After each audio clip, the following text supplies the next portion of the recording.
Hola, Ana, otra vez, ahora con el episodio 3 del capítulo 3, la morfología.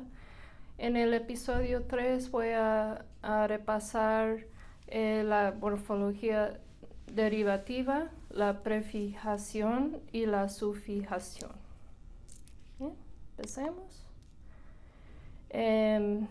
Primero que todo, antes de hablar sobre este diapositivo, quisiera decirles que hay bastante información en este capítulo, bueno, como en los demás, y mi propósito es repasar pues casi todo el material, pero también hacer hincapié en los aspectos y los conceptos más importantes y luego en algunas instancias les voy a indicar que pueden ver más información y ejemplos en el libro, porque el libro les sirve como recurso, ¿bien?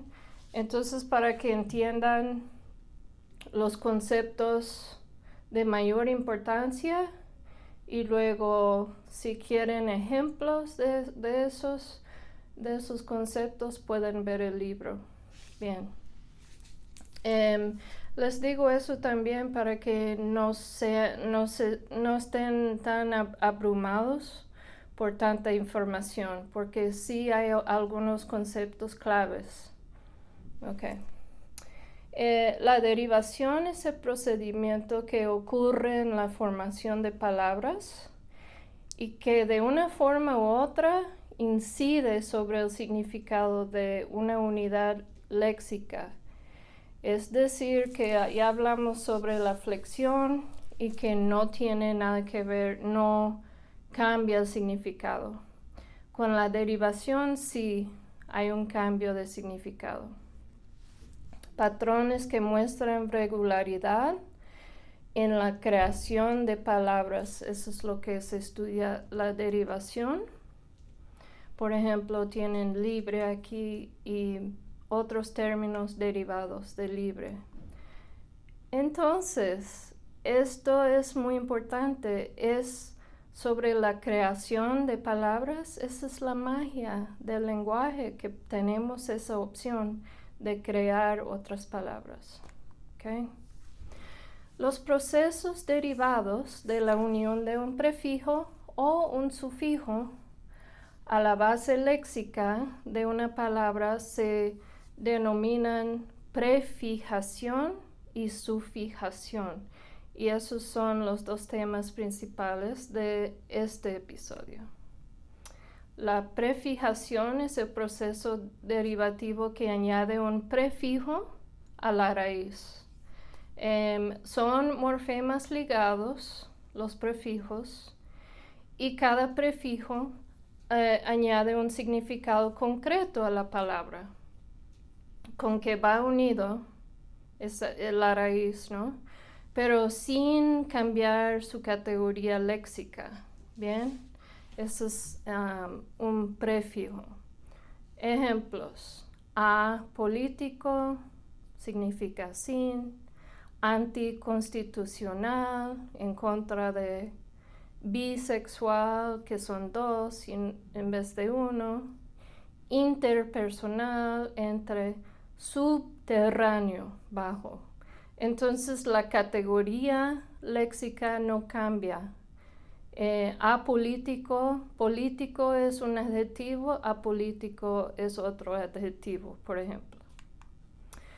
Los prefijos de origen griego y latino son formantes cultos. La Real Academia de la Lengua nos ha ofrecido las normas para unificar los criterios de escritura de algunos prefijos de uso común. Entonces, todo lo que ven en este capítulo sobre los prefijos son las normas que se han establecido. ¿Bien? Entonces hay diferentes tipos de prefijos. Aquí tenemos los prefijos se escriben adheridos o como parte de la base léxica cuando la palabra prefijada es univerbal, cuando hay un solo verbo o una sola raíz, ¿no? Ex jefe, posparto, prejubilación, que ven aquí prejubilados, ¿no? Etcétera. Entonces, toda la palabra va junta, no hay espacio, no hay guión ni nada. Hay otros tipos. En este tipo sí hay guión, se unen mediante un guión a la base léxica. Cuando la palabra en cuestión empieza por mayúscula, por ejemplo, antesiglas, un nombre propio, un número. Un ejemplo es mini CD o post Pinochet o pro Obama, bien, tiene guión. Otro se escriben separados cuando van con elementos pluriverbales. Es decir, que hay dos raíces, hay dos palabras, ¿no? Anti, pena de muerte, anti sería prefijo, ¿no?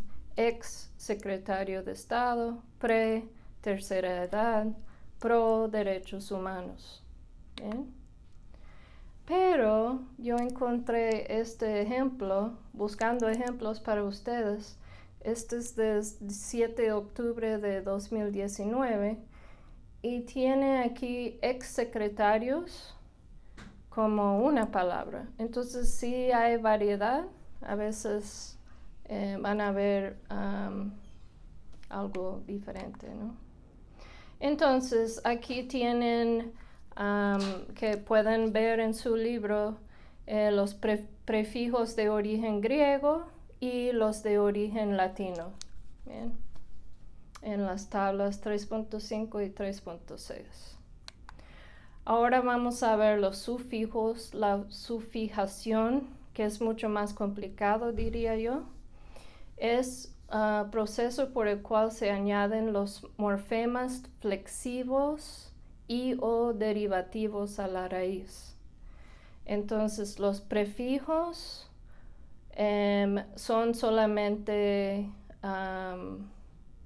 derivativos, pero los sufijos pueden ser flexivos o derivativos, ¿no? Es un proceso muy productivo en español y por esa razón es más difícil de sistematizar que la prefijación. Los sufijos son más abundantes en el español que los prefijos, por uso como por variedad. Bien. Esta es porque la razón por la cual estamos hablando de esto. Estar familiarizado con los principales sufijos constituye una rica fuente de vocabulario y una buena manera de deducir significados y también crear palabras nuevas. Así tienen la llave para abrir diferentes cajas, ¿no? Fuentes de vocabulario, deducir significados y también crear palabras. Los sufijos pueden denotar significados de carácter apreciativo, relacionados a menudo con la propia emotividad del hablante. Por ejemplo, tenemos el diminutivo en español hito, gatito, casita, ¿no? Mi hijo se llama Luisito. Bueno, es también porque mi esposo se llama Luis, pero es con ese cariño, es un carácter apreciativo además. Algunos sufijos inciden directamente sobre el significado de una palabra, no como los prefijos, esto es diferente. Otros sufijos, además de afectar el significado, pueden cambiar o determinar su categoría léxica. Tenemos sufijos nominales que dan lugar a sustantivos si uno añade, por ejemplo, aje a montaje, dad, si añaden dad a bon, es bondad, etc. ¿Bien? También hay sufijos verbales que originan verbos. Colorear, atardecer, autorizar. Yo no sé por qué puse son. Ok. También tenemos neologismos, la terminación EAR. En el ámbito de la informática especialmente se encuentra esta terminación, pero también en otros. Entonces, ejemplos: chatear, escanear, formatear, tenemos googlear, whatsappear, etc. Yeah. Tuitear. Ese es el más divertido, creo.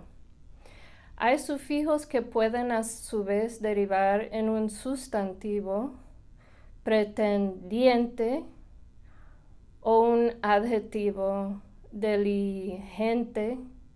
Entonces es la misma terminación, pero pueden derivar en un sustantivo, ¿no? Del sustantivo, o sea, en un sustantivo o un adjetivo. También hay la categoría de actividades, cargos, oficios o personas, y tienen diferentes terminaciones aquí: ada, ador, ante, ente, etc., que tienen en el libro. También grupos o colectividades: ada, aje, eda, edo, etc. Y cualidades o propiedades: ansia, ansa, dad, idad, tad, es, etc. Hay tantos sufijos, ¿no? ¿No sabían ustedes? Ahora se van a dar cuenta cada vez que hablan que están usando tantos sustantivos. También lugares: ada, ar, al, ario, or, etc. Entonces, aquí tienen unas listas que están en el libro. Esta es una parte solamente de las tablas. Sufijos de origen griego y sufijos de origen latino. Okay, entonces deben ver el libro para ver los otros ejemplos si les interesa. Otro tipo de sufijo, sufijación apreciativa o valorativa, que hablé antes con el ito. Expresan una apreciación sobre el tamaño, la intensidad o la sensación en relación con un referente concreto. Tenemos, por ejemplo, ita, ito, otto, ota. Hay sufijos aumentativos, suelen denotar mayor tamaño, como son, como asa o aso, etc. Significados de carácter afectivo: guapo, guapote. Significados de carácter despectivo: cabeza, cabezota, ¿no? Sugerir admiración: qué coche, qué cochazo, qué cochazo. Y connotaciones de carácter metafórico relacionados también. También ven que hay sufijos diminutivos, que ya les hablé de estos: ito, ita. También illo, illa, ica, ico, etc. Transmitir significados de carácter afectivo también: de boca a boquita, con un tono despectivo o de poca importancia. Solamente es un trabajillo de fin de semana para sacarse un dinerillo, ¿no? Okay. Una gran parte de los diminutivos terminados en illo, illa, son lexicalizados. Y esto es interesante porque tiene que ver con la evolución de la lengua.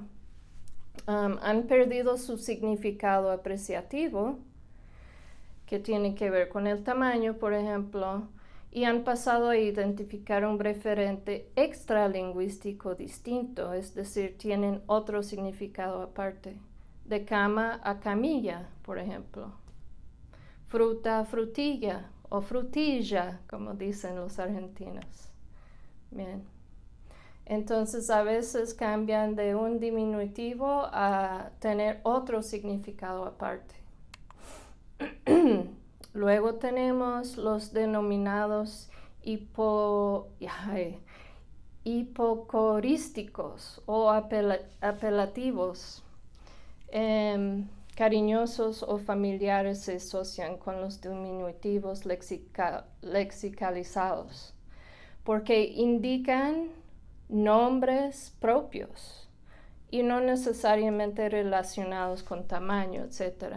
Entonces a veces me llaman Ana y a veces me llaman Anita, ¿no?